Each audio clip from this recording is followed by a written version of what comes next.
এত বছরের সঞ্চয় ছিল সবগুলি এখানে শেষ।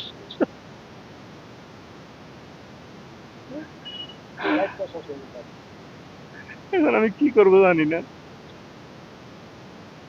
গরু কিনা আর এগুলি তো পালন করা গরু। এমন না যে আমরা ব্যবসার জন্য ব্যবসা কিনি আর বিক্রি করি। ওইরকম নাই, হয়তো আনুমানিক 20 লাখ টাকার মতো হইতে পারে। আর এখানে বড় 12টা গাভী ছিল, 2টা বড় ষাঁড় ছিল,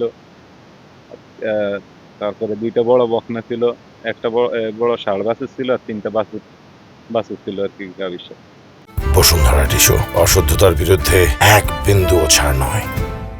আমাদের চাঁদপুর সদর থানারই বাতিলের এবং হাজীগঞ্জ সীমানায় মমিন নামক জনৈক ব্যক্তি খামার গড়ে 4জন অজ্ঞাত লোক দেওয়াল টপকিয়ে ভিতরে ঢুকে যে পাহারাদার ছিল পাহারাদারকে ছুরি দিয়ে ভয় দেখিয়ে তাদের খামারে থাকা 30টি গরু চুরি করে নিয়ে যায়। তো এই বিষয়ে তাৎক্ষণিক খবর পেয়ে আমরা ট্রিপল লাইনে খবর পেয়ে ঘটনাস্থলে গিয়ে ঘটনা বিস্তারিত শুনে ঘটনার সত্যতা দিয়ে এবং সিসি ফুটেজ সংগ্রহ করি আমরা।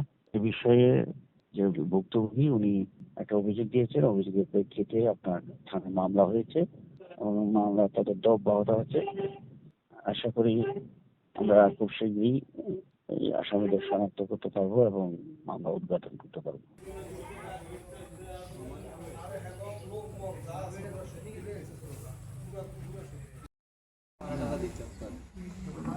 আগের থেকে